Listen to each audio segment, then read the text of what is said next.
usianya sudah 80 tahun lebih, tapi terus berkarya dan itu hendaknya jadi panutan kita. Pertama-tama kita akan mendengarkan kata sambutan ya. Kerja sama banyak pihak, ada TISI, Kompi, Diskusi, dan PDSHB Yasin. Saya persilahkan Prof. Rahmat Salam, Ketua Pusat Kajian Kebijakan Publik Universitas Muhammadiyah Jakarta. Assalamualaikum warahmatullahi wabarakatuh. Semangat. Assalamualaikum warahmatullahi wabarakatuh. Waalaikumsalam. Alhamdulillahi nahmaduhu wa nasta'inuhu wa nastaghfiruhu wa na'udzu billahi min syururi anfusina wa min sayyiati a'malina may yahdihillahu fala mudilla lahu wa man yudlil fala hadiya lahu. Asyhadu an la ilaha illallah wahdahu la syarika lahu wa asyhadu anna Muhammadan abduhu wa rasuluh la nabiyya ba'da. Yang kita hormati, kita banggakan ayah kita, kita punya ayah kita, Bapak LK Ara. Tapi teman-teman bertanya, LK itu apa? Sepengetahuan saya dulu waktu saya APDN minta puisi kepada beliau, Lisik Katiara. Betul Pak? Betul. Arti Lisik Katiara itu adalah sungguh-sungguh agar ada. Bahasa Arabnya manjada wajada. Inilah beliau, sosok beliau. Izinkan saya Bapak dan Ibu semuanya, saya tumpangkan penghormatan saya nanti pada pembicara berikutnya. Saya hormati Bapak Ibu semuanya, tapi karena saya waktu singkat, saya hanya khusus berbicara tentang ayah kita, Bapak LK Ara. Saya karena kebetulan lahir di Takengon, sehingga sudah mengenal beberapa puisi beliau yang terus dikumandangkan. Dan secara khusus beliau juga pernah membuat puisi untuk saya. Saya sendiri belum bisa membacakannya, tapi beliau nanti akan mengulasnya secuil, mudah-mudahan kalau beliau sempat. Prof. Wildan, saya dulu pernah kita baru skip Pak di tempat Bapak. Masya Allah. Nanti kita diskusi lebih banyak tentang itu. Nah, izinkan saya Bu Tami, singkat saya itu berapa menit sih Pak? Bu? Antara 3 sampai 5 menit, silakan. Ingatkan saya kalau saya suruh berhenti. Sebab saya di depan mic itu nggak bisa berhenti biasanya. Ini Anida Putragalani yang tahu kalau saya di depan mic itu seperti itu. Entah nanti ayahanda mau menyambung kalimat saya ini. Dulu saya pernah mengucapkan ini. Perahu kecilku oleng terapung di tengah samudera lautan malam. Ku coba berteriak minta tolong. Tak seorang insan pun mendengar raungan suaraku. Kulambaikan satu tangan. Tiada balasan dari daratan. Langit gelap bertingkap gelap. Hujan badai yang bagai dicurahkan. Petir guntur halilintar yang saling menyambar. Kemudi patah yang masih kugenggam. Aku masih terus berkayuh menuju pulau harapan. Karena aku singkat, saya sampai situ saja. Nanti akan dilanjutkan oleh Pak Prof. Bapak Ibu yang saya hormati, saya banggakan. Seluruh rangkaian yang beliau sudah berikan kepada kita ini, itu adalah sumbangsih seorang maestro suara dari anak gunung. Kami bangga mempunyai Bapak LK Ara. Dan kita bangga mempunyai Bapak LK Ara. Beliau adalah salah seorang pejuang yang kelak namanya akan diabadikan, yang tidak akan putus dari mana pun. 2,5 menit. Nah, alhamdulillah, izinkan kami buka dalam kesempatan ini dalam waktu 1 menit ini. Saya juga diminta oleh beliau untuk tetap memperjuangkan lahirnya Provinsi Aceh Nusantara di Nanggroe Aceh Darussalam. Jangan anggap ini sebagai satu pemecah belah, bukan. Dalam bahasa puisi, ini adalah pemekaran wilayah untuk meningkatkan kemaslahatan umat, meningkatkan harkat dan martabat orang Aceh.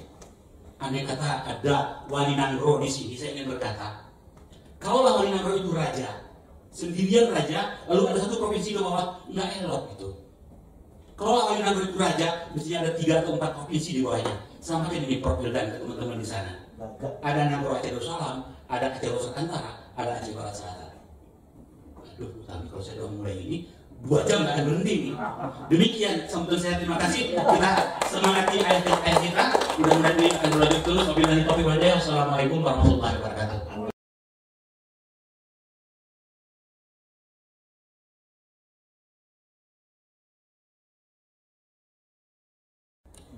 Assalamualaikum warahmatullahi wabarakatuh. Teman sekalian, beberapa hari yang lalu tanpa persiapan saya ditelepon sama Bang Elkara, kita bikin peluncuran buku PDS Aviasi ya, kata beliau. Ya saya agak kaget karena beberapa bulan yang lalu memang kita sudah pernah berencana, tapi ya itulah sepertinya Bang Elkara suka juga yang dengan improvisasi. Ya, apa yang ada sekarang ini maka terwujudlah. Terwujud hari ini kerjasama antara TISI, KOMPI itu Komunitas Musikalisasi Puisi Indonesia dengan PDS Aviasi. Ini juga adalah gawean yang keempat dari Taman Inspirasi Sastra Indonesia, menyelenggarakan peluncuran dan diskusi buku teman-teman. Ada Sarifudin Arifin dari Aceh, dari Padang, lalu Nur Hadi Akariat juga dari Padang, lalu Tarjina Elit Bahar di Jakarta, dan sekarang abang kita Bang Elkara, mungkin tidak salah kalau disebut beliau manusia 3 zaman, orba dan reformasi. Alhamdulillah beliau terus berbuat untuk sastra Indonesia. Semoga panjang umurmu Bang, ya selamat untuk kita buat berdiskusi siang ini. Terima kasih. Saya mengenal Pak Ara dari tahun 72. Ketika itu Pak Ara sangat aktif ya, salah satu tokoh yang sangat aktif memperkenalkan sastra di Jakarta untuk anak-anak muda. Dia berkeliling ke gelanggang-gelanggang, melatih teater, melatih baca puisi, macam-macam Pak Ara. Dan yang paling mengesankan saya yang tidak bisa saya lupakan ketika Pak Ara menyelenggarakan Festival Nidong di Taman Ismail Marzuki di Teater Arena, dan itu dikunjungi oleh selalu penuh dari malam sampai pagi dan berbulan-bulan ya secara intensif. Ada Festival Nidong di Taman Ismail Marzuki, itu luar biasa. Saya harap festival seperti itu bisa lagi diselenggarakan karena itu seru sekali ya. Tidak hanya masyarakat Aceh yang hadir di festival itu, juga masyarakat dari suku-suku lain, dari komunitas lain, dan itu indah sekali.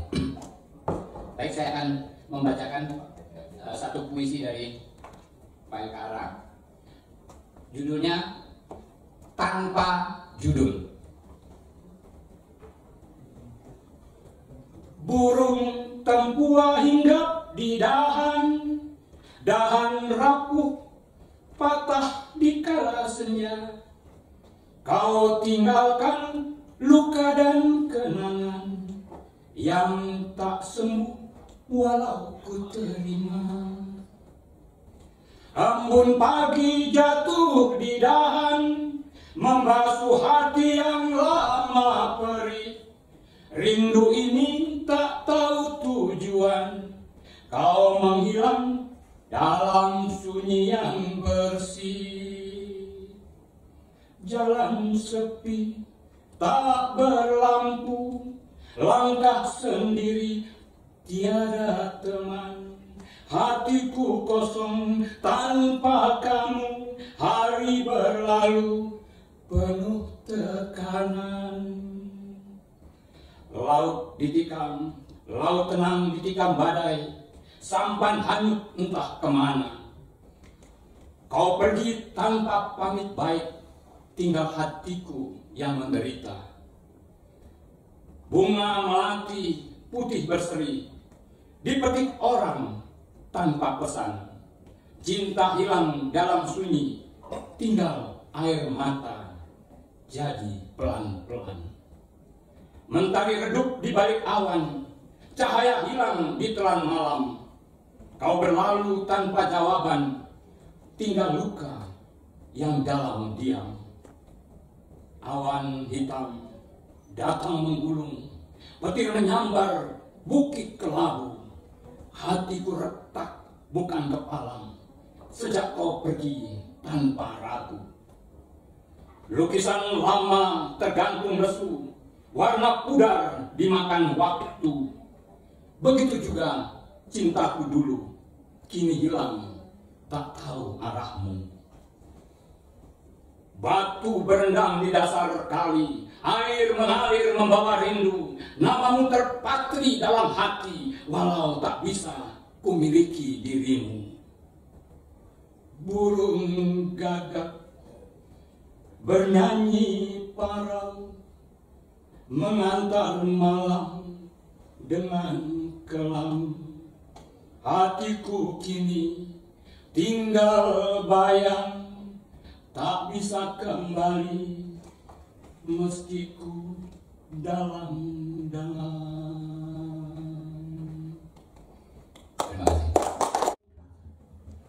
Kepada Paduka Sultan penjaga dua tanah suci, kami dari Aceh Darussalam memohon senjata dan perlindungan agar Islam tak pudar di ujung dunia. Surat Sultan Iskandar Muda abad ke-17.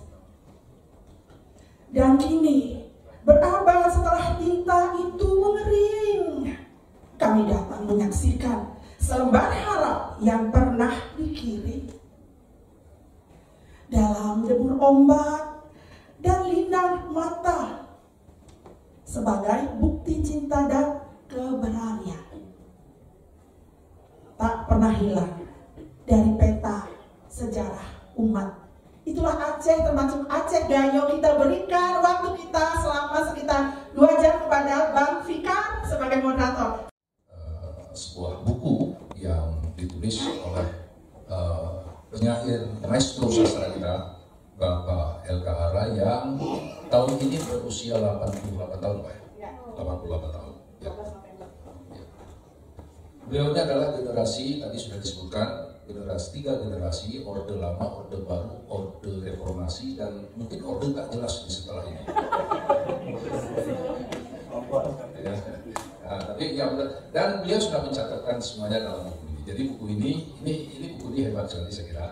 Kenapa hebat? Karena ini ketika para ulama itu kadang-kadang menulis pencerahan itu tidak dalam kitab-kitab yang akademis, ya, tetapi dalam bentuk puisi, dan jalan ini yang ditempuh oleh LKA. Kalau beliau berbicara tentang Lidong, jangan diharapkan dalam buku ini ada unsur-unsur akademiknya, ada sumber penelitian maksud itu enggak, tapi di sini adalah puisi, dan puisi ini lebih bersifat filosofis semuanya. Ya. Jadi kalau saya melukiskan LK Harani, beliau ini seperti menulis langit, menjadikan gumpalan awan, kemudian menurunkannya menjadi hujan di kalangan areh, maka mekarlah bunga-bunga kopi. Dan itu yang beliau lakukan sepanjang 88 tahun. 88 tahun. Dan untuk membahas lebih jauh tentang bagaimana beliau, paling tidak kita akan mendapat gambaran bagaimana hubungan atau korelasi LKA dengan dunia akademik, bagaimana hubungan LKA dengan dunia anak muda. Untuk itu saya mengundang ke panggung ini dua pembicara kita, Bapak Profesor Wildan. Ini beliau ini Rektor Institut Seni Budaya Indonesia Aceh, ISBI Aceh.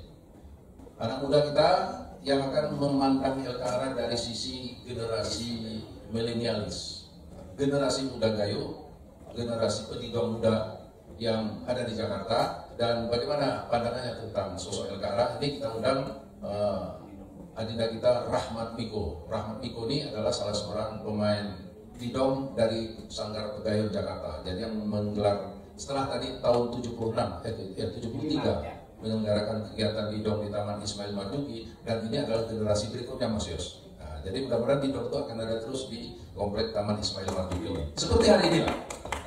Silakan, di sela-sela akan ada juga pembacaan puisi biar tidak terlalu ini ya, biar keadaan kita santai, akrab, dan tapi tetap memancarkan pencerahan.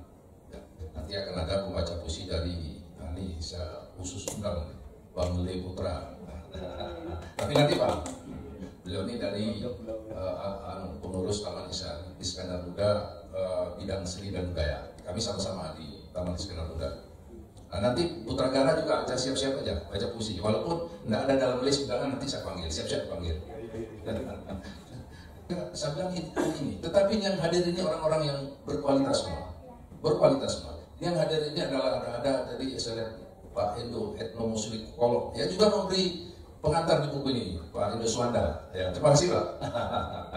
Ya, ini beliau sudah berkeliling kemana-mana di Aceh, di Takem, telah seperti ini pulang sehari-hari Pak ya. Dan di sini banyak kawan-kawan kita, mudah-mudahan diskusi ini akan memberi pencerahan kita terhadap sosok LKARA yang terus menulis. Ini hebatnya LKARA ini, beliau terus menulis. Saya kira sambil beliau duduk itu akan terus menulis. Dan tulisan-tulisan beliau ini setiap hari dipublikasi. Energinya luar biasa. Saya pernah wawancara beliau dulu, kenapa Pak LKARA menulis tidak pernah capek? Jadi jawaban beliau apa? Seperti ikan membutuhkan insang, dia bilang, atau paru-paru membutuhkan udara. Begitulah Pak LKARA itu. Jadi energi menulisnya itu seperti orang bernapas. Ya, jadi orang bernapas. Itu kata beliau pada usia 82 tahun.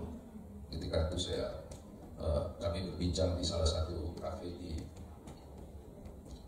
dekat sebelah Hotel Millennium. Sekarang kafenya sudah tutup.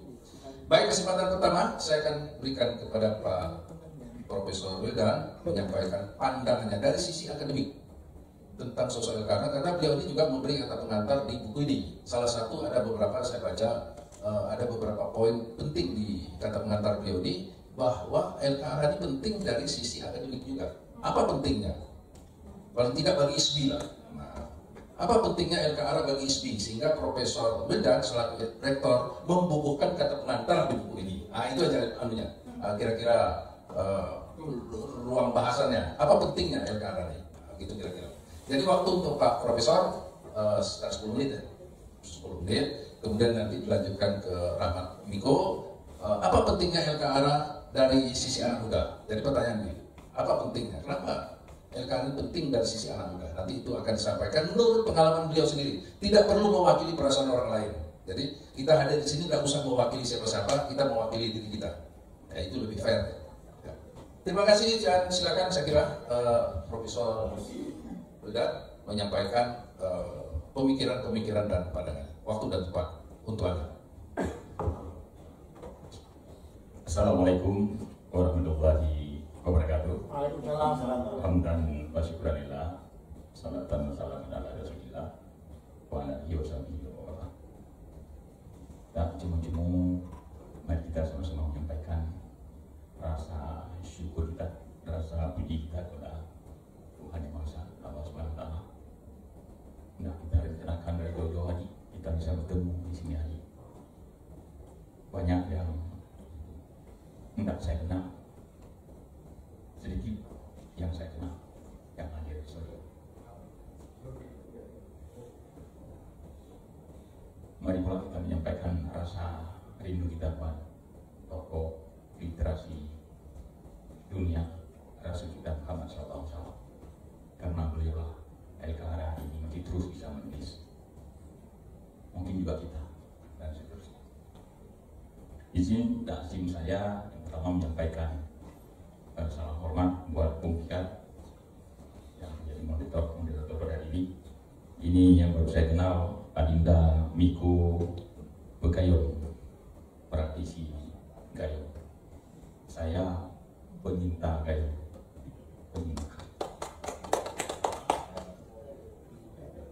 Prof. Rahmat,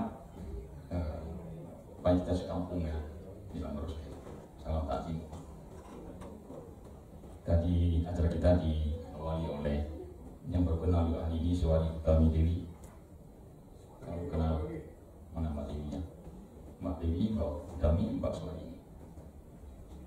Panggil siapa? Mbak Tami. Mbak Tami. Ini saya panggil siapa? Ampang, Om, Bapak, Imam Ma'arif, dan Octavianus Mancika. Ini yang menyelenggarakan kegiatan ini. Nomor HP Anda sudah tercatat di saya. Pak Yus, Bang Yus, Rizal Bangwa, sudah lama saya kenal nama ini, tapi baru hari ini terasa mesra. izin sedikit memperkenalkan diri. Saya Wildan, dosen pada program studi pendidikan bahasa dan sastra Indonesia di FKIP Universitas Syarwal Aceh. Saat ini diberi kepercayaan oleh Kementerian untuk memimpin sementara hingga akhir Desember tahun depan Institut Seni Budaya Indonesia Aceh. Izin saya beri penerangan ini di luar jadwal yang diberikan, mungkin terpotong sedikit. ISBI Aceh merupakan salah satu dari saat ini dari 7 perguruan tinggi seni dan budaya di Indonesia. Yang senior-senior itu yang negeri ada ISI Bali, dulu namanya ISI Denpasar, ISI Yogyakarta, dan ISI Surakarta. Itu yang senior 3. Yang lainnya ada ISBI Bandung, ada ISI Padang Panjang. Kemudian ada yang swasta 2 yang tercatat, IKC di Jakarta dan STKW di Surabaya. Pada tahun 2014 seharusnya lahir 4 perguruan tinggi sejenis, yaitu ada ISBI Aceh, ISBI Papua, ISBI Kalimantan, dan ISBI Sulawesi. Tapi hingga saat ini yang sudah eksis dari 4 ISBI yang dilahirkan pada dekade terakhir kepemimpinan Presiden SBY adalah ISBI Aceh dan ISBI Papua. ISBI Aceh melangkah cepat bagi usul. ISBI Papua melenggang pelan-pelan. ISBI Kalimantan dan ISBI Sulawesi baru kemarin ditandatangani surat oleh Presiden Prabowo, padahal tanggal kelahirannya berbeda. Yang sebelumnya itu bernama ISI. Ada beberapa tokoh Indonesia, mau kita tahu betul, diantaranya ada Bas Bijal, Hasbullah Insana, dan beberapa yang lain. Perempuan ini Emil Salim gelisah pada saat itu. Apa gelisahnya? Bahwa dia hanya isi. Maka yang terjadi di situ adalah pembelajaran hanya seni. Seni itu eksak, 1 tambah 1 sama 2. Boleh bergerak ke kiri, boleh bergerak ke kanan, tapi tidak terlampau lebar. Dia eksak. Nilai barangkali sering dikesampingkan. Kegelisahan mereka ini dianjurkan kepada pemerintah akan mendirikan ada perguruan tinggi seni yang masuk nilai. Inilah muncul budaya, muncullah huruf B-nya itu, ISBI. Tapi teman-teman yang sudah senior ini tidak mau mengganti namanya, tetap dengan ISI, kecuali sekolah tinggi seni di Bandung, mereka berubah menjadi ISBI Bandung. Kayak sekarang ISBI sudah ada 3, sudah ada 5, yang sudah exit 3, ISBI Bandung, ISBI Aceh, ISBI Papua, 2 lagi sedang berjalan di Kalimantan. Saya menjadi rektor di sana sejak tahun 2023. Pagi ini jalan tahun ketiga sekarang, 2 tahun sana. Selama saya di sana, saya sudah menambah beberapa program studi yang lama punya masih isi, masih betul-betul pure-nya seni. Misalnya ada tari, ada musik, ada teater, kriya, dan seterusnya.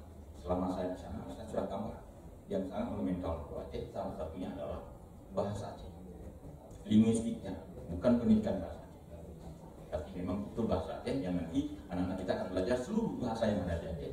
Yang digadang-gadang di Aceh punya 13 bahasa. Yang besar-besarnya itu bahasa Aceh, dan salah satu yang lain adalah bahasa Gayo. Di samping itu ada sebuah program studi yang kita beri nama dengan sastra dan budaya. Dan program studi sastra dan budaya ini tidak ada di tempat lain, kecuali di FIB yang ada di universitas. Tadi Bang Tika, saya masuk sedikit Bang Tika, ini baru materi. Di mana tempatnya LK ada? Di ISBI.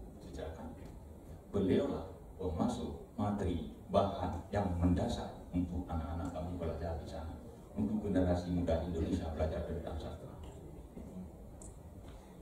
Di prodi bahasa, di prodi sastra dan budaya, boleh jadi di prodi teater. Saya bercita-cita dan kemarin sudah ngomong-ngomong, hari pagi juga kami bicarakan lagi. Bagaimana nanti ada sebuah sudut di perpustakaan ISBI Aceh, kami beri nama mungkin LK Arahona. Tidak terpampang wajah Elkana sejak kecil sampai dewasa, sampai tua. Dia anak buku, ada buku-buku beliau. Yang buku-buku itu nanti akan menjadi bahan kajian bagi dosen-dosen yang mencintai sastra. Buku-buku itu akan menjadi bahan kajian untuk anak-anak saya nanti menulis skripsi di SPAJ. Terlalu cepat saya dari kursi pulang. Makanya. Jadi posisi secara akademik LKR nanti di sana. Saya nggak tahu. Ada yang nggak tahu. Saya juga kenapa hadir di sini? Karena tadi saya katakan duluan jatuh cinta di Mendayu. Saya orang Aceh tidak bisa bahasa Gayo. Di Aceh ada 13 bahasa. Yang besar bahasa Aceh, bahasa ibu saya, dan kedua bahasa Gayo. Yang lain kecil-kecil. Saya tidak bisa berbahasa Gayo, sama sekali tidak bisa. Yang bisa cuma mungkin satu kata gereng ya. Kata cinta pun saya tidak bisa. Tapi saya ini peneliti Gayo. Sebelum tsunami Aceh, saya sudah pernah meneliti kekebalan itu cerita rakyat. Kekebalan itu teka-teki bahasa Gayo. Bahkan saya sudah meneliti mantra Gayo. Saya jalan-jalan ke pelosok tanah antara itu. Saya temui orang tua dukun-dukun, saya kumpulkan syair-syair mantra. Saya kelompok-kelompokkan dia pada mantra pertanian, mantra berburu binatang, mantra pengombatan, mantra pengasihan dan seterusnya. Saya teliti. Saya memberi saya naskah-naskah itu terbawa oleh tsunami karena saya tinggal di Lomborosken. Yang rumah saya air bah itu melewati kosen terakhir di jalan dan timbul. Itu yang saya cerita. Jadi sebelum ketemu dengan kakak, saya tidak kenal beliau. Tidak kenal yang seperti ini, tapi kenal sebagai apa namanya? Sebagai seorang besar. Yang kemarin minggu yang lalu saya turut hadir ketika beliau dianugerahkan apa yang tertulis di papan tulis itu. Papan tulis itu. Maestro Seni Sastra. Tetapi yang di atasnya itu keliru. Masuk kritis sedikit. Itu katanya peluncuran buku beliau yang salah ayah. Dan catatan yang saya miliki, beliau hari ini memiliki 63 buku. Penulisnya lupa. Ada jawabannya. Saya baca buku-buku awal beliau saja. Kapan beliau mulai berkarya? Sejak tahun 1969 beliau sudah menerbitkan sebuah antologi puisi berjudul Angin Laut Tawar. Di sana berisi 16 puisi diterbitkan oleh Balai Pustaka. Pada saat itu usia beliau kalau tidak salah sekitar 32 tahun. 69. Saya lahir 63 ayahnya. Berarti usia saya 6 tahun, Bapak sudah menerbitkan antologi. Yang saya yakin prosesnya mungkin 5 atau 6 tahun sebelumnya. Entah Bapak bermimpi, mungkin saya lahir terus mau menulis. Tapi judulnya Angin Laut Tawar. Kemudian pada tahun 1971, LKA sudah menulis Manuk Salib Global. Manuk Salib Global. Ini Syekh di dokter nama, maestro yang di sana.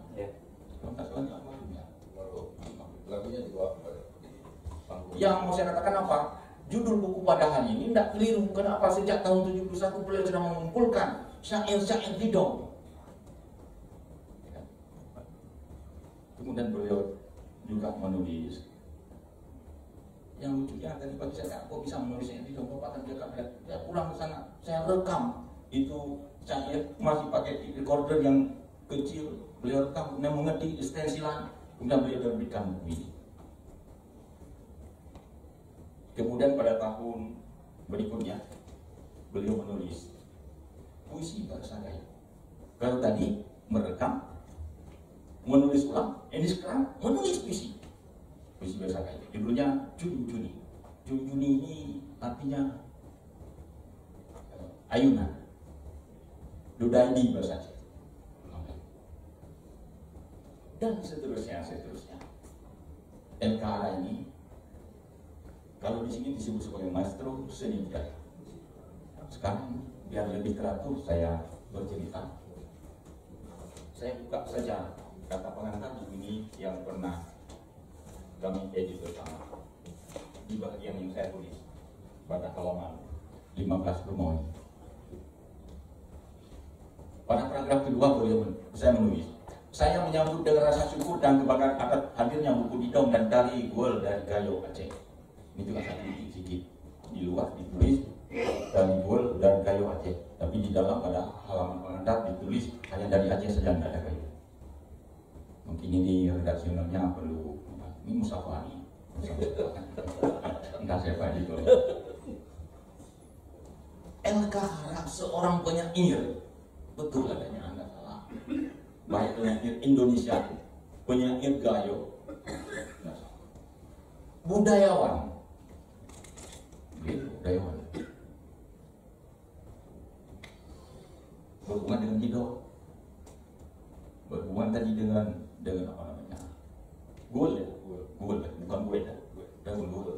Ini tarian yang paling saya senangi.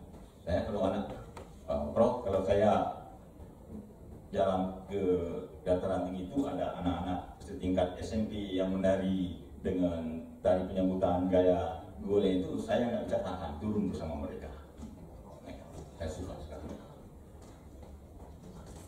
Tapi juga boleh mencetak banyak hal di dalam esai-esai beliau. Dari yang 63 yang saya sebut tadi, ada sejumlah buku yang berisi esai tentang berbagai hal, terutama tentang budaya kayu. Hanya 2 saya sebut karena saya belum kenal LKA. Tapi setelah saya membaca, setelah saya menghimpun, belajar menghimpun karya-karya beliau, ternyata beliau juga adalah penerjemah. Beliau pengumpul. Beliau mengumpul syair-syair Didong. Beliau mengumpul syair-syair Gayo yang bukan syair Didong. Ada betul ya? Bukan syair Didong, tapi syair Gayo. Beliau kumpulkan. Termasuk beliau rupanya mengumpulkan juga mantra Gayo.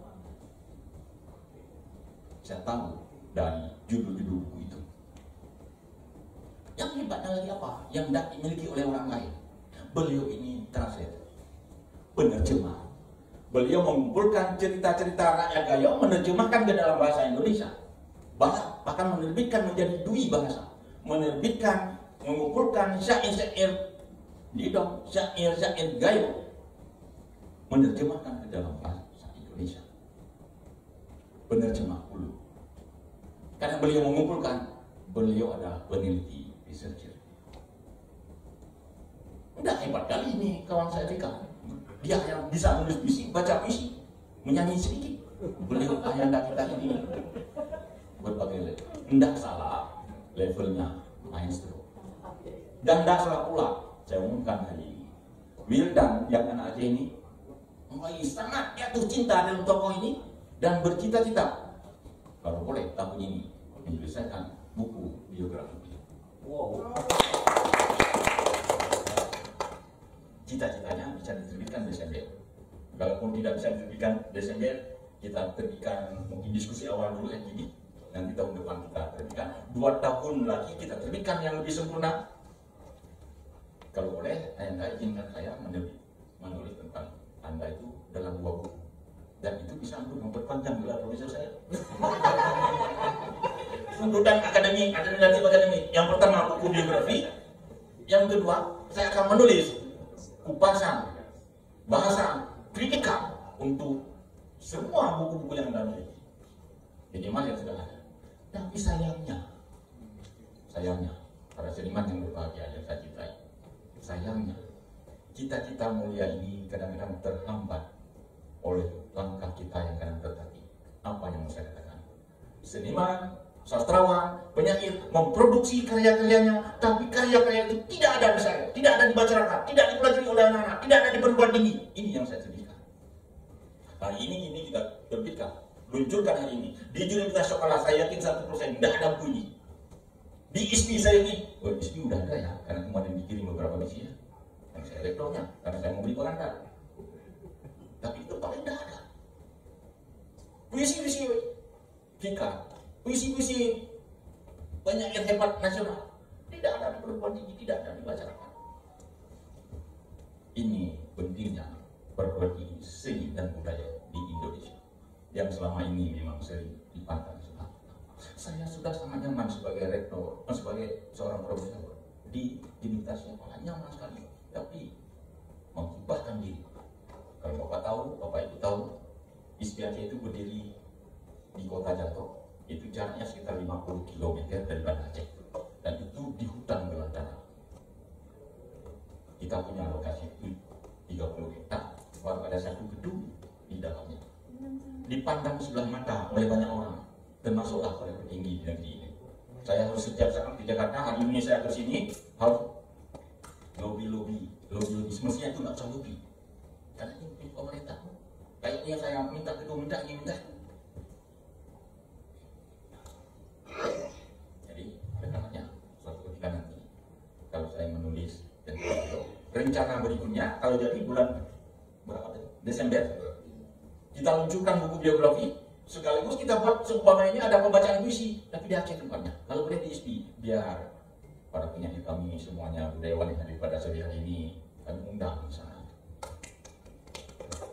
Biar menyentuh tempat saya berdomisili saat ini, di tempat yang terasing dari Gerah. Tapi bagaimanapun saya berterima kasih kepada Jokowi, karena beliaulah, gagasan beliaulah yang telah membuat tol dari Banda Aceh khusus ke ISPI. Iya. Tidak ada orang lain kalau lewat jam 9 pagi, saya sendiri nyetir tol itu. Pulang sore-sore juga begitu. Khusus buat prop itu kan? Yes. Saya dari rumah 5 menit masuk tol, keluar tol 5 menit, 2 menit sampai ke pintu ISPI. Yang kampusnya sekarang belum ada pekarangannya, belum ada bakarnya, sehingga kalau siang kayak gini masuk kambing, masuk lembu, masuk kerbau, masuk babi, malam itu di dalam. Jadi beliau negara itulah seorang penyair budayawan yang saya tulis di sini, tapi lebih lagi adalah banyak level-level yang profesi lain yang beliau lakoni hari-hari, tidak tercatat oleh bumi, tidak tercatat oleh kami, tidak tercatat oleh kita semua. Bahkan beliau sendiri pun sudah lupa pernah ada. Beliau sendiri sudah melupakannya. Begitu saya renung, kok sampai 63 buku yang terakhir ini menjadi yang ke-64 ayatnya. Buku yang ini kita luncurkan buku yang ke-64. Memang ada yang buku sendiri, beliau sebagai penyairnya menerbitkan antologi pribadi, ada antologi bersama, ada beliau yang menjadi editornya. Otomatis kalau beliau menjadi editor pasti ada 1, 2 atau 5 puisi beliau di dalamnya. Dan bukan hanya puisi, tapi juga isi-isinya. Dalam buku ini pun ada isi.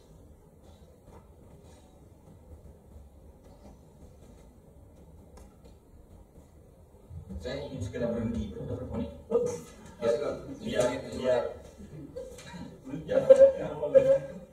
Biar saya potong, biar tergoda, kita diskusi. Tapi saya suka menyelami. Jadi Pak Yus, Bung Yus, Anda seperti tahu batin saya ingin membaca puisi yang berjudul Tanpa Judul itu. Rupanya duluan Bapak yang mengambilnya. Tapi saya baca puisi yang halaman berikutnya saja. Yang saya pikir ini dirinya saat ini. Mungkin salah. Judulnya Diriku, pada halaman 29.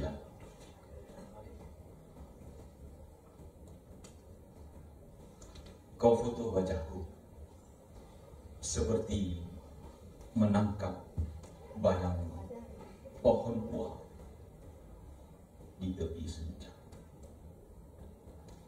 Kau sketsa rupaku dengan pena yang lembut, namun tak menyentuh riwayat duka di balik garis pipi.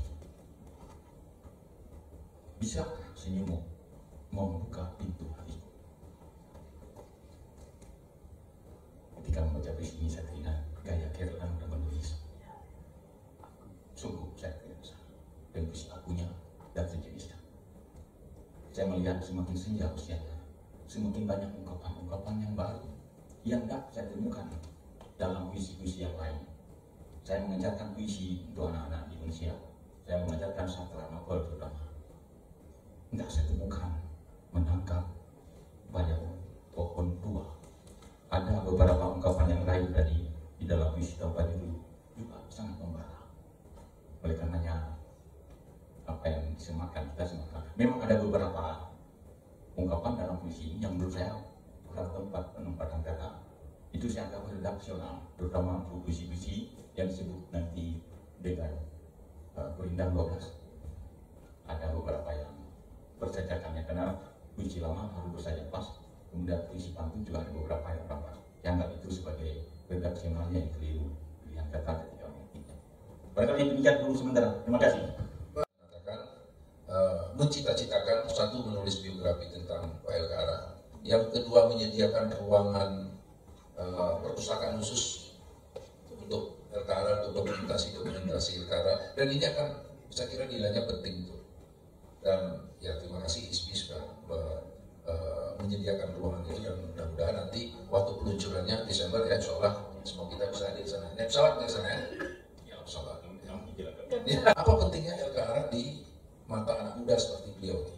Nah, seperti saya katakan tadi, beliau ini adalah cek di dong, pemain di dong, saya di dong di Jakarta, dan sekaligus juga penjual kopi. Nah, jadi profesinya dua ini, ya, penjual kopi dan main di dong. Nah, dia ada kafenya di Jakarta Timur. Terima kasih Bang Fikar. Baik, Assalamualaikum warahmatullahi wabarakatuh. Puji syukur kita kepada Tuhan Yang Maha Esa yang telah memberikan kesempatan kepada kita berkumpul pada hari ini. Alhamdulillahirabbil alamin. Salawat dan salam juga kita sampaikan kepada Rasulullah beserta keluarga dan sahabat beliau dan lain-lainnya. Sebelumnya perkenalkan, saya Miko, panggilannya Miko, nama lengkap Rahmat Miko. Merantau dari daerah Gayo, istilahnya dari daerah Takengon, dataran tinggi. Sejak tahun 2011 pindah ke Jakarta, yang lebih kurang sekitar 14 atau 15 tahun yang lalu kita merantau ke Jakarta. Tujuannya waktu itu kuliah setelah tamat SMA. Ini pada hari ini saya ucapkan terima kasih dulu sebelumnya diberikan kesempatan bisa di depan seperti ini. Sebelum saya jujur belum pernah melakukan hal yang seperti ini, apalagi dijadikan sebagai narasumber, seolah-olah saya ini orang yang paling banyak tahu. Padahal kebetulan hari ini saya memberanikan diri, saya mengiyakan ajakan dari panitia Bang Fikar dan Bang yang lain, panitia yang lain. Bisa nggak kita berdiskusi atau ngobrol santai? Awalnya saya ragu-ragu, cuma setelah dipikir-pikir, kapan lagi punya kesempatan bisa bersanding. Ada Pak Rektor dan profesor-profesor yang ada di sini serta seniman-seniman besar Indonesia, yang terutama ada Awan LKR. Kami menyebutnya Awan karena dalam bahasa Gayo itu Awan itu artinya kakek. Layaknya saya sebut Awan karena saya istilahnya masih anak muda yang masih milenial istilahnya ya. Jadi ada tema saya lihat ini suara dari anak gunung. Benar, suara dari anak gunung. Ya, saya salah satunya anak gunung itu. Dulu di gunung sana kita belum bisa bersuara. Bersuara di sini istilahnya belum mengerti apa-apa, belum tahu apa-apa. Itulah kebetulan saya punya kesempatan merantau ke Jakarta. Dan punya kesempatan hari ini, saya berani bersuara akhirnya. Artinya suara dari anak gunung, nah inilah saatnya saya bersuara di sini. Di Jakarta aktivitas sekarang, tadi yang Bang Fikar bilang, umumnya wirausaha di bidang perkopian. Dan juga sebagai praktisi di DOM. Praktisi di sini saya pelaku seninya. Pelaku seni dalam khususnya di DOM dan tari gua. Kebetulan relate dengan buku yang dibuat oleh Awan hari ini yang kita diskusikan, di DOM dan tari gua. Dalam kesempatan ini sedikit saya bercerita tentang di DOM. Ini hanya secara apa istilahnya, sepengetahuan saya, mungkin kalau kita lihat literatur atau referensi atau istilah dari kata didong itu sebetulnya lebih luas. Cuma di sini coba kita simpulkan, didong dalam hal ini adalah syair yang berasal dari dataran tinggi Gayo dengan memiliki nada go, to, sarik, pongot yang diharmonisasikan dengan gerakan-gerakan atau ritme-ritme tertentu. Dan juga yang pasti harus ada syair di dalamnya.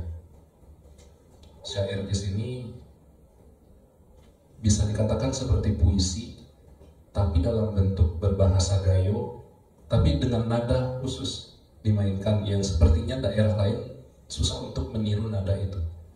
Istilahnya cuma orang gunung yang bisa. Di Aceh itu kita disebut, kalau orang yang bersuku Gayo itu kebanyakan disebut orang gunung, dan teman-teman lain yang dari Aceh lain disebut pesisir. Ada beberapa hal yang sudah saya highlight, terutama tentang awan ini ya.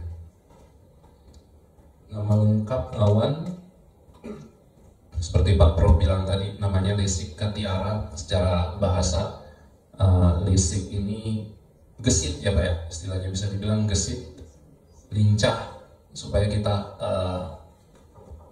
bisa mencapai tujuan yang kita maukan. Lincah supaya ada. Jadi beliau ini salah satu tokoh penyair yang lahir dari tanah Gayo sekitar 88 tahun yang lalu. Beliau salah seorang yang produktif di dunia penyair khususnya. Dengan usia yang tidak muda ini, kita sebagai generasi muda merasa iri. Iri dalam arti, kok Awan udah seumur ini produktifnya malah jauh lebih tinggi daripada kita anak muda sekarang. Beliau sering saya dengar atau sering memunculkan puisi, karya puisi banyak tentang landscape atau keindahan alam yang ada di Gayo itu. Kemudian menulis puisi tentang perjuangan kita orang, atau perjuangan tentang kemanusiaan. Kemudian sering membahas tentang panorama alam yang ada di Gayo. Dari sejak muda karya-karya beliau memang sudah terkenal di beberapa media luas, nasional, internasional mungkin saya belum dapat aja, mungkin referensinya sudah tersebar di media internasional. Lokal pasti, karena kita istilahnya dalam satu rumpun di perantauan ada grup khusus, sekarang grup WA istilahnya. Karya beliau pasti setiap hari kita bisa nikmati di setiap platform sosial media yang ada saat ini, entah itu Facebook, TikTok, Twitter, Instagram, dan lain-lain. Hebatnya beliau walaupun tua nggak ketinggalan dengan teknologi sekarang. Malah sebagian kita teman-teman, termasuk saya nggak apik menggunakan sosial media untuk mempublis karya. Malah karyanya aja kita belum sehebat para yang lain-lain ini. Karya kita masih meniru, mengikuti atau mengkaji ulang karya yang udah ada sebelumnya. Kemudian karakteristik syair Bapak LKR ini sering memang seperti yang dikatakan bapak-bapak yang duluan tadi, keindahan tentang tanah Gayo, terutama Danau Lotawan, kopi Gayo, alam dan pegunungannya, dan lain-lainnya. Kemudian tentang kehidupan rakyat kecil, nilai nasionalisme dan kemanusiaan, dan lain-lain. Dari karakteristik karya-karya Awan ini, bisa kita katakan bahwa Gayo itu, inilah Awan LKR contohnya, karyanya. Artinya dengan melihat karya beliau, kita bisa melihat, oh, bisa membayangkan Gayo itu seperti ini. Alhamdulillah, ya adanya Awan ini, Awan LKR membuat karya tentang Gayo, khususnya tanah kelahiran saya pribadi dan beberapa teman-teman praktisi didong yang lain di Jakarta ini, mewakili itulah Gayo sebenarnya. Siapa yang pengen tahu Gayo atau lain-lainnya tentang Gayo, kita bisa lihat dari karya yang beliau tuang atau beliau tulis dalam suatu sastra atau puisi. Ya tentu kalau Awan yang ke arah sudah memiliki banyak penghargaannya. Yang saya aja nggak tahu itu penghargaan apa aja namanya. Yang terakhir kebetulan saya ikut hadir memberikan gelar maestro, seperti yang kata Pak Rektor bilang tadi, sangat layak dikatakan maestro. Karena ya maestro ya begitulah, seperti Awan yang ke arah ini yang dikatakan maestro. Kepada Awan cuman bisa kita sampaikan untuk saat ini rasa terima kasih kami sebagai generasi muda yang sangat iri melihat karya Awan di usia yang sudah tidak muda tapi masih berkarya. Awan yang mengajarkan kami ini memiliki rasa cinta terhadap tanah kelahiran, terhadap budaya yang kita punya, dan salah satunya melalui syair didong.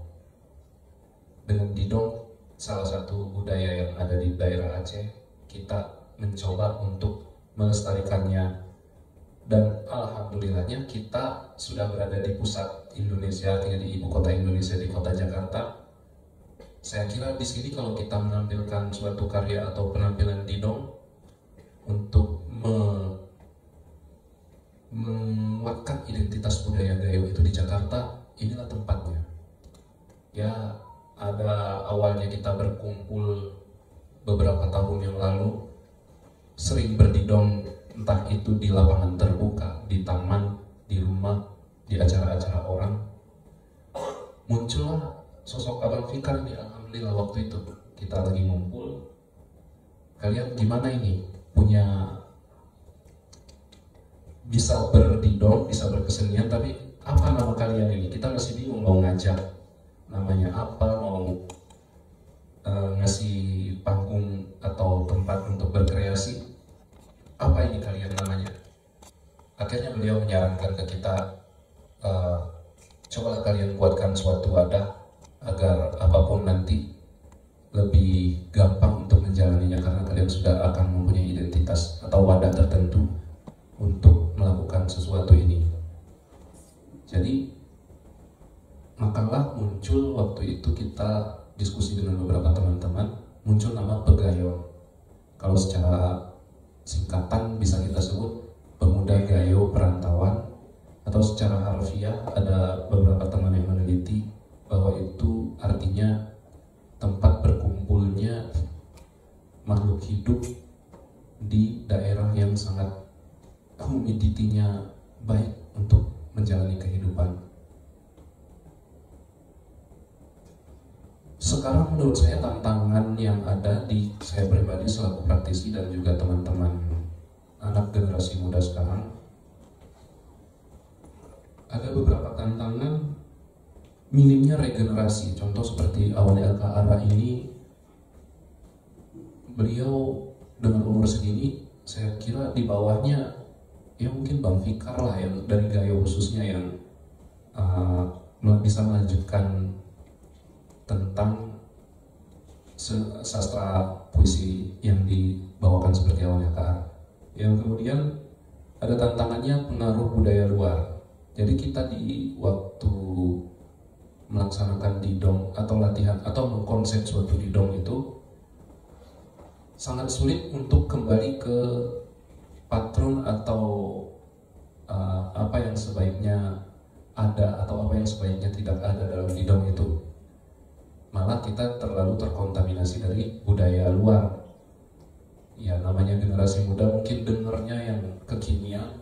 Jadi ketika kita mengkonsep sesuatu dengan secara kekinian, itu saya kira menurut saya itu sebuah tantangan yang harusnya kita bisa membuat fokus grup diskusi atau yang lain untuk janganlah terlalu menyimpang dari budaya atau culture yang pernah kita ada di tanah Gayo itu.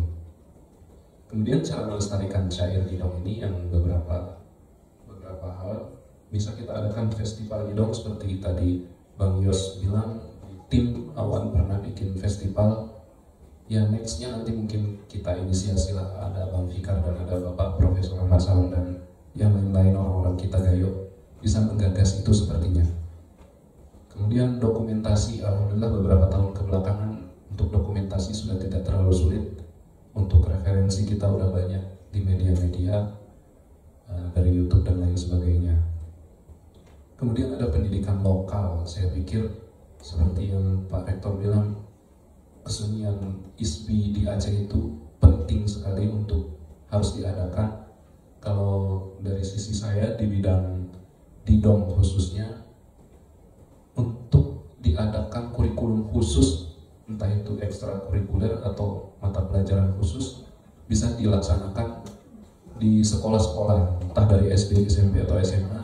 Jadi ada kurikulum khusus ya di daerah Takengon Bener Riah lah mungkin yang bersukukan Gayo atau yang orang yang bisa menikmati Didong Gayo itu apa istilahnya muatan lokal dulu ya, ada mata pelajaran itu ya. Beberapa banyak hal sepertinya bisa kita lakukan untuk melestarikan budaya ini ya, mungkin pertamanya dari sekolah-sekolah ya. Saya sekali lagi sangat cuma bisa berterima kasih dulu sementara sama Awan selaku senior kami dalam sastra dan syair. Bedanya Awan LKR syair seperti membacakan puisi, dan di Didong itu ada syair juga cuma dengan nada-nada khusus. Malah setiap kecamatan di Gayo itu setiap daerahnya punya ciri khas tersendiri dalam syair Didongnya. Itu suatu diversitas atau keanekaragaman suara itu yang sering kita jadikan sebagai festival, atau kita istilahkan di sana Didong Jalu, karena ada dari daerah sini dengan daerah sini punya ciri khas masing-masing. Itu yang sering kita jadikan festival atau Didong Jalu. Sepertinya cukup dulu penyampaian dari saya sebagai generasi muda. Sementara demikian dulu ya Bang Fikar. Baik, terima kasih. Tepuk tangan kepada anak muda kita Rahmat dulu. Saya akan menjawab pertanyaan bagaimana mewariskan dari generasi terdahulu kepada generasi muda ini.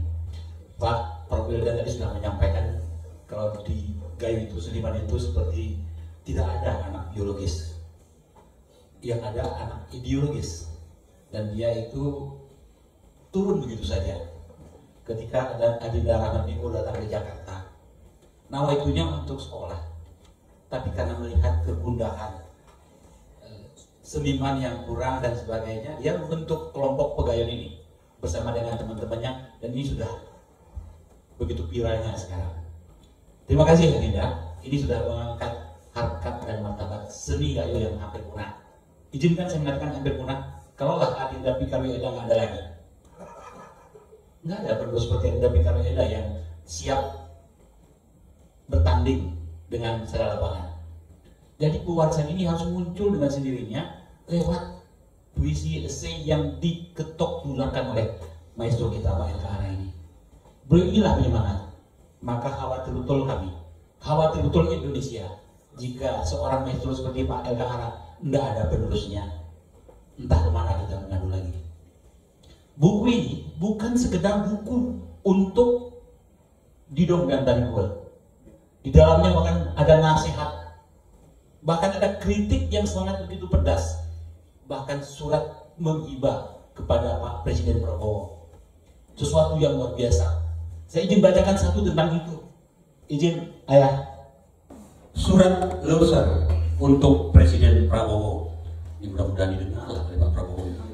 Entah bagaimana caranya. Untuk apa banyak wartawan di sini kok nggak sampai YouTube. Tuan Presiden, lihatlah kami menjaga gunung dan rimbamu, menjaga paru-paru kami dan paru-paru dunia. Permintaan kami amatlah sederhana dan ikhlas.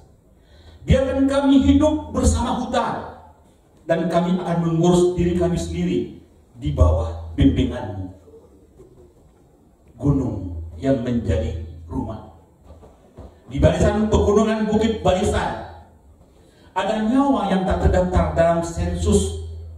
Harimau Sumatera, badak yang tersisa, dan suara perempuan Gayo yang menanak nasi pagi. Dengan kayu yang ia pungut, bukan ditebang. Loser bukan hanya peta kehutanan, ia adalah tubuh yang berdetak. Bersama langkah anak-anak ke sekolah, bersama embun yang menetes di ladang kopi dan sawah hujan. Kami bukan pemberontak. Kami hanya ingin hidup tak jauh dari sumber air, tak jauh dari nyanyian burung yang kau lukis dalam lambang Garuda. Yang kuat itu menjaga. Tuan Presiden, kami tahu engkau datang dari daerah kesatria, darah kesatria. Kami pun belajar dari rimba bahwa yang kuat adalah yang melindungi, bukan yang menindas. Maka kami titipkan satu hal: jangan izinkan investor datang membawa dada gunung kami dengan cangkul-cangkul tambang, sementara kami ditanya kenapa tidak produktif. Biarkan kami memanen hujan, menggali ilmu dari akar, dan menjual madu tanpa perlu sertifikat yang harganya lebih tinggi dari panennya. Kami tidak ingin istana. Kami tidak meminta istana. Hanya jaminan bahwa generasi kami tak akan tumbuh dalam debu jalan logging atau batuk akibat pembakaran ladang.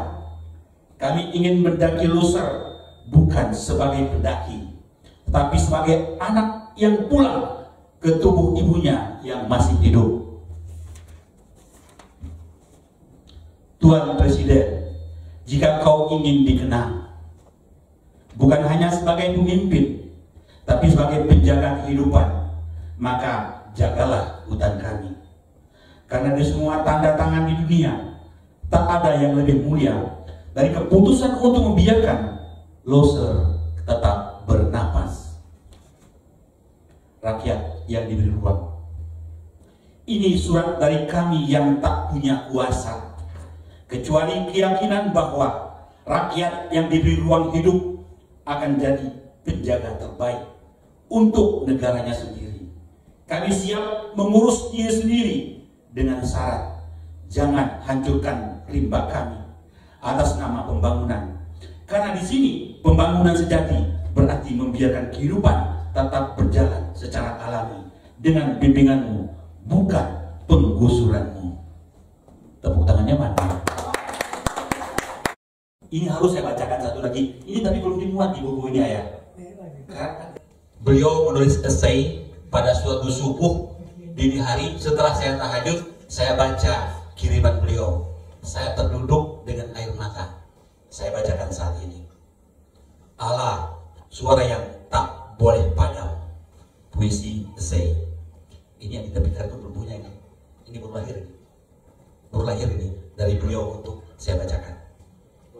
Sudah terlalu lama suara ini melayang seperti asap kopi dari dapur-dapur kecil di dataran tinggi, menggantung di kabut, tersangkut di dahan-dahan pinus, namun tak pernah turun menyentuh meja-meja kekuasaan.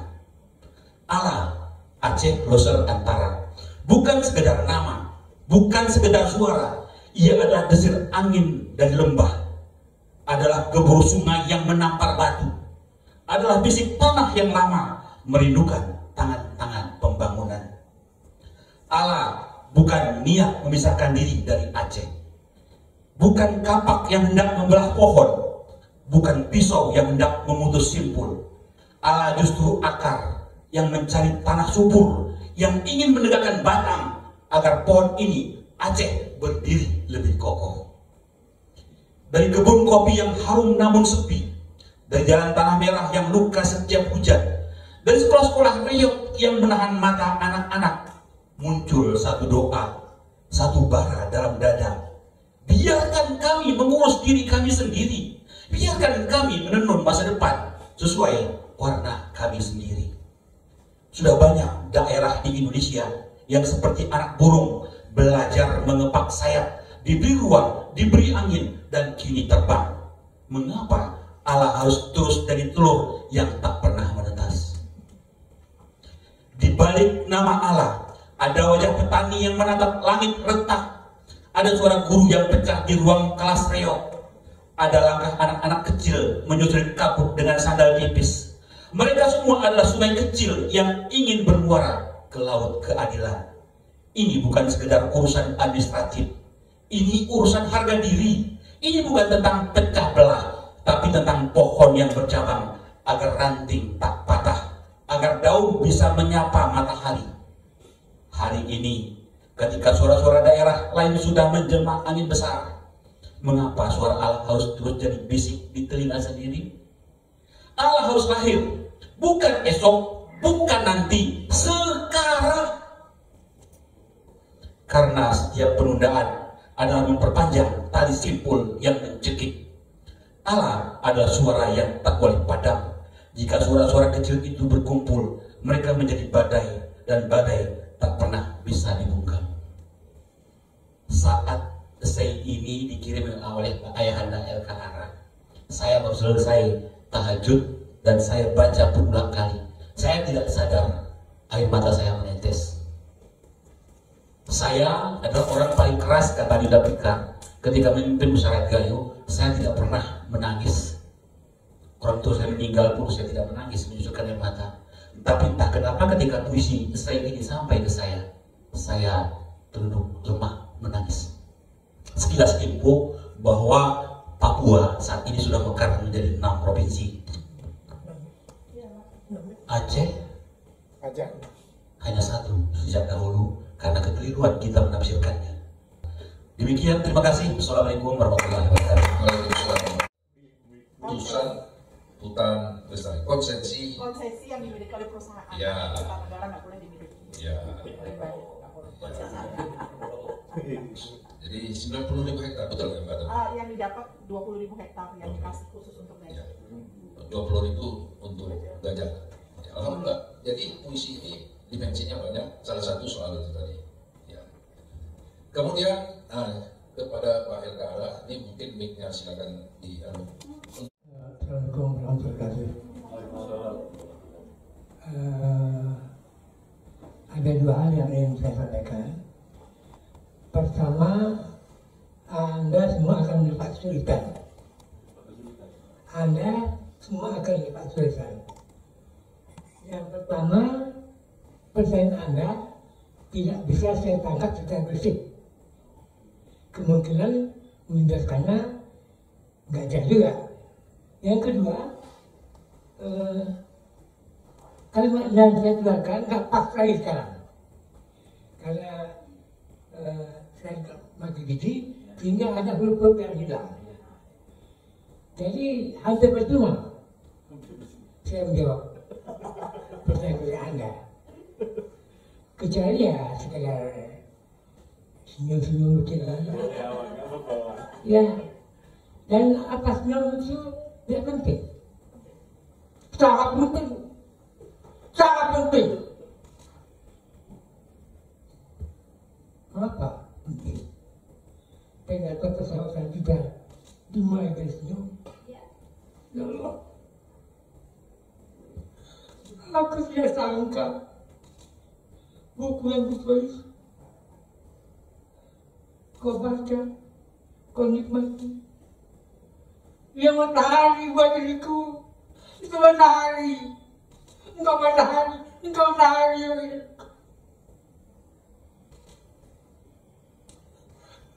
Jangan. Aku dalam kegelapan. Dalam kesus. Dan orang dengar. Namanya ada dengan kecil. Ternyata engkau menikmati. Ya Allah, apakah pun tidak ingin saya membesar, dan besar. Apakah ada liter saya? Ini ditekan apa semacam beres. Saya udah beritahu juga terus. Pesan tidak ada. Sederhana. Buku ini pun dia terlahir. Buktinya boleh Pak Indo. Saya sudah kumpulkan bahaya ini. Pak Indo. Pak Indo, kalau kita kumpulkan ini pada satu tulisan, kita punya yayasan yang menggunakan kembali. Nanti yayasan bergerak. Pak Indo, wajar. Tidak ada program ini. Ya betul nggak ada orang itu. Tapi aneh aja. Ya saya lahir dulu. Saya kirim bahan ke mus apa saya. Ada mus, dia bilang satu. Mus, mereka itu ya, saya mandi terus ya. Wah ini dari mana? Nggak tahu dari mana.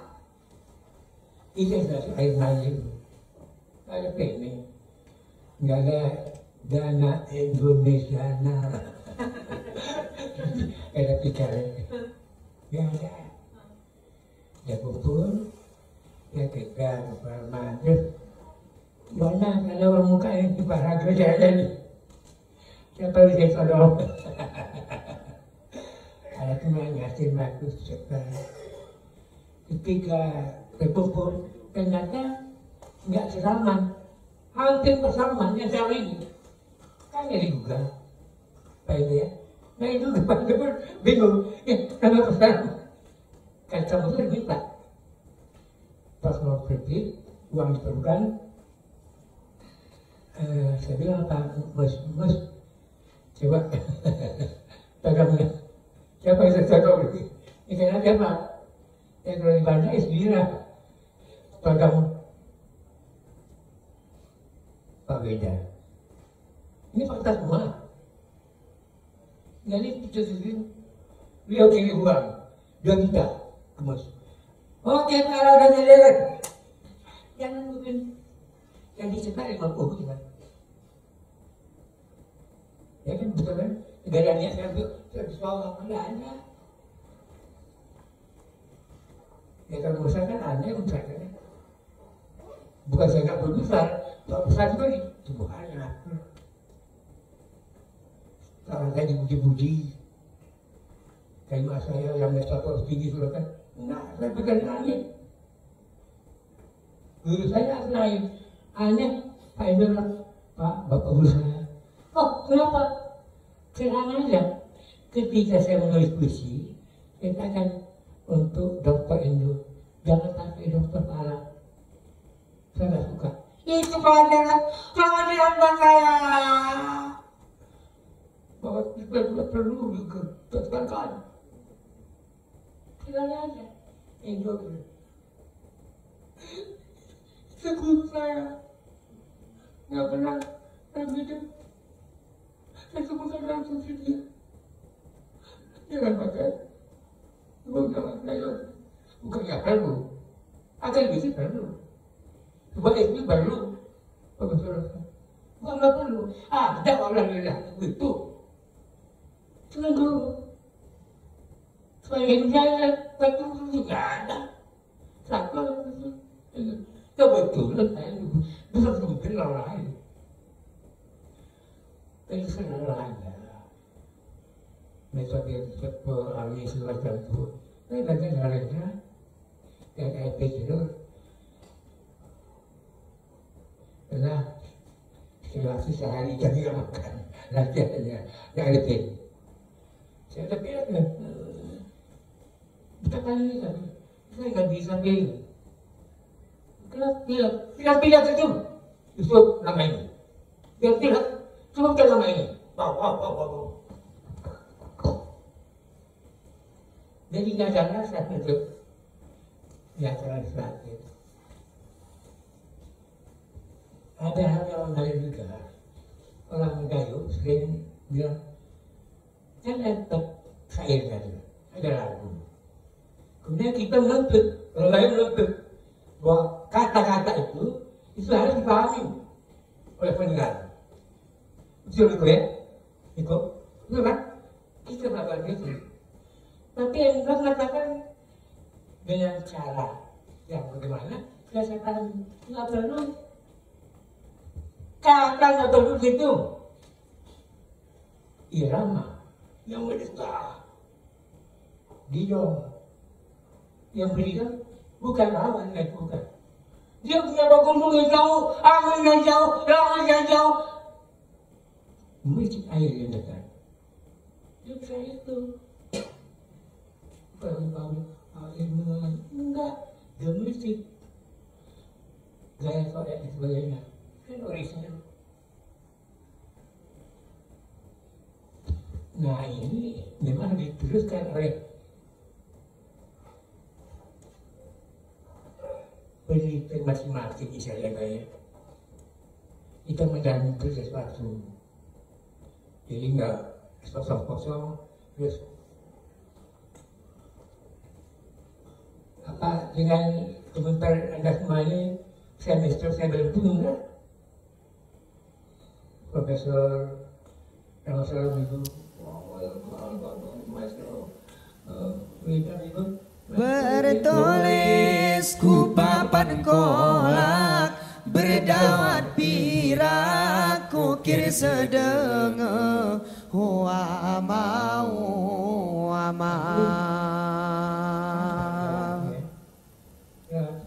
kutiro ejen kami bersurat ini ngesarak ton bersene hoine hoine seorang muji diri sendiri nggak pernah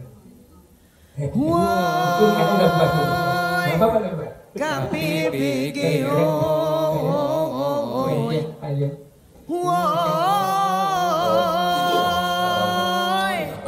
KPBGO sojot mikao itungku kedulu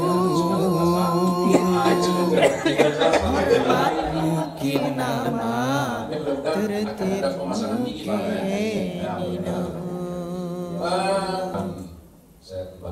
keterlepas kata terlanjur beli sepah jejari lemah aku tiro menetes di dada kuliner dua jika sungai lagi rakyat turun hidup dalam detil dan perih kuliner tiga jika danau dijadikan tempat racun anak cucu mewarisi derita dan jika adat hanya jadi cerita atau budaya binasa. 5. Jika berkuat tak lagi didengar derita makin panjang hidup pun kekal. Jika didom hanya jadi hiburan lagu-lagunya akan kehilangan tujuan. Jika gue menari tanpa makna, langkahnya pun hilang. Jika maestro bersuara sendiri, siapa lagi penjaga bumi? Jika tambang jadi kiblat baru, tunggulah bala di tiap waktu. Jika detik tinggal kenangan semata, apa arti warisan tanpa rasa? Jika kampung kehilangan sawah dan ladang, hidup jadi gelisah, batin pun bimbang. 12-nya, jika semua diam-diam kehilangan, gayo nangis dalam kesunyian. Demikian. Terima kasih. Judulnya Aceh Memberi Nyawa, Negara Membalas Duka.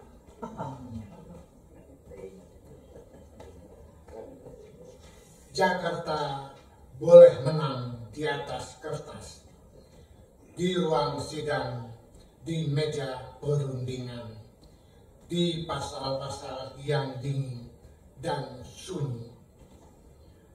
Tapi Aceh punya memori darah, dan darah tidak bisa disobek seperti arsip. Kami melawan seperti lilin yang menolak padam di tengah badai. Terang kecil yang keras kepala menolak tunduk pada gelap yang datang dari selatan.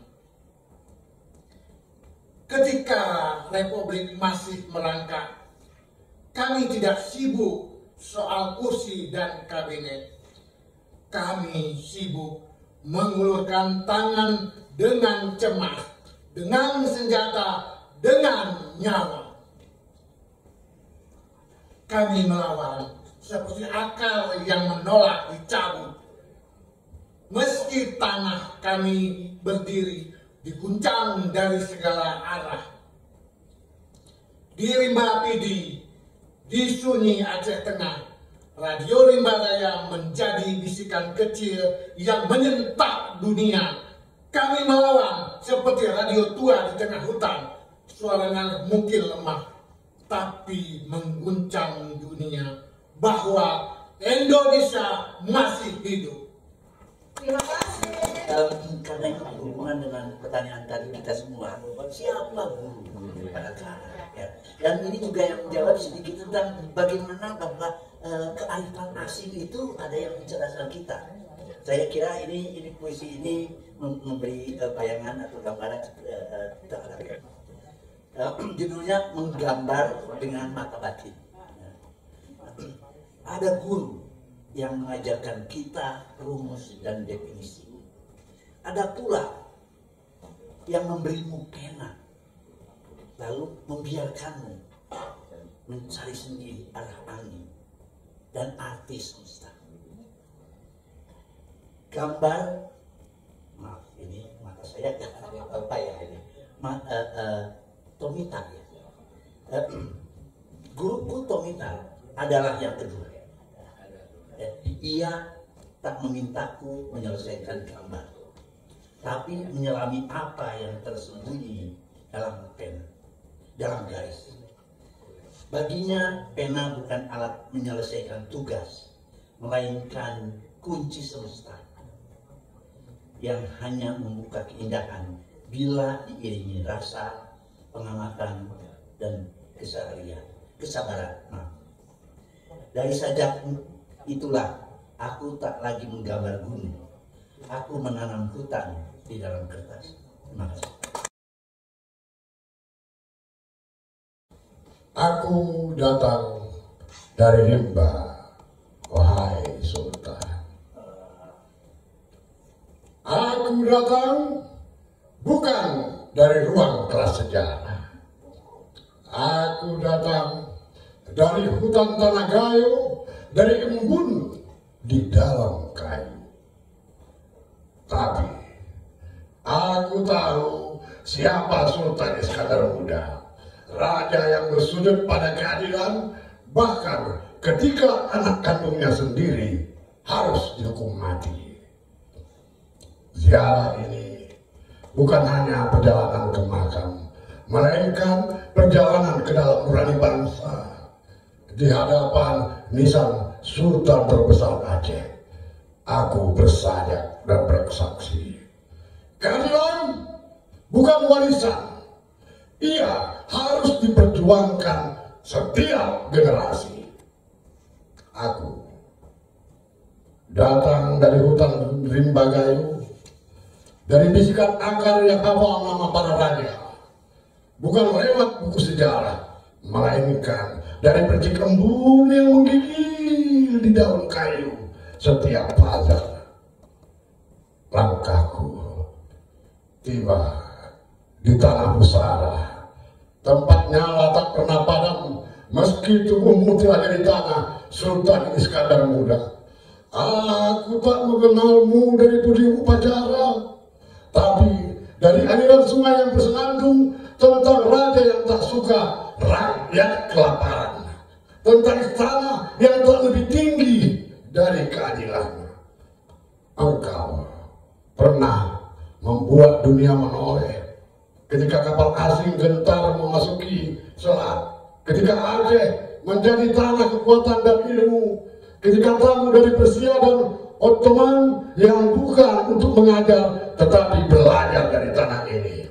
Kini kami berjalan di jejak yang tertimbun debu, mencari sisa nyawa dan bara yang dulu kau jaga dari kami, yang datang dari rimba dan debu. Masih menyebut namamu, bukan dengan teriakan, melainkan dengan tekad untuk tidak berkhianat pada tanah ini. Terima kasih. Terima kasih. Saya akan menutup dengan dua bait. Aceh tak hanya berinas, Aceh juga beringat. Jika kami marah, itu bukan karena dendam, tapi karena sejarah tidak adil. Karena emas kami di Monas bersinar, tapi nama kami tidak dipahat di batu dasarnya. Kami melawan seperti luka yang menolak sembuh demi dikenang.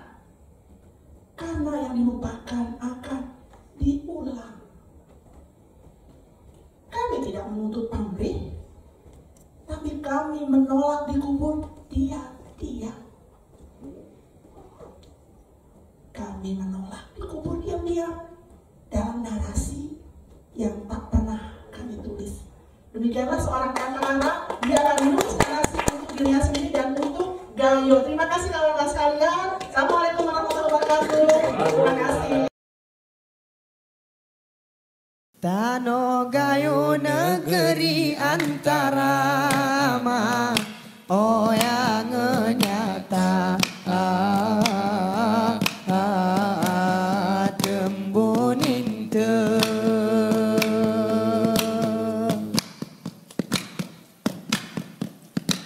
terpanang hari masa pudahama berganti masa